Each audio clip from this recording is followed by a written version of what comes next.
আমরা পারি, whatever it is, there is no word like I can't, I can is the mantra. সব কিছু সে কী না কী করছে তারা, সে হার্ভার্ড ইয়েলের মতন জায়গায় অ্যাডমিশন পেয়ে হঠাৎ একটা আইডিয়া এলো, এটাকে নিয়ে আমি বিজনেস করব, সেই ওখান থেকে বেরিয়ে চলে গেল, সেই হলো বিল গেটস, সেই হলো স্টিভ জবস, এরকম। আবার সবাই যে বিল গেটস স্টিভ জবস হচ্ছে তাও নয়, ফেল করছে। They try again, they have tremendous self confidence, whatever their field. যদি সেলফ কনফিডেন্স না থাকে, what has happened is, if we don't have confidence in ourselves, it becomes like that. It's self-sabotaging.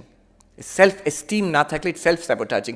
আমি নিজের, আমার অনেক talent থাকতে পারে, অনেক আইডিয়া থাকতে পারে, সবসময় নিজেকে যদি সন্দেহ করি আমি পারবো না, আমার দ্বারা হবে না, then you will not succeed.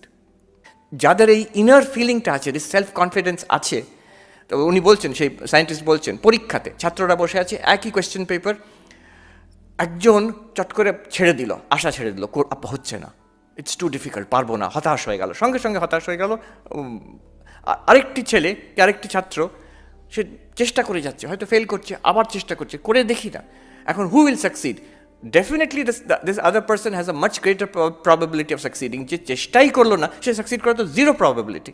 যে চেষ্টা করছে, সে তো কিছু না কিছু জায়গায় সাকসিড করবেই।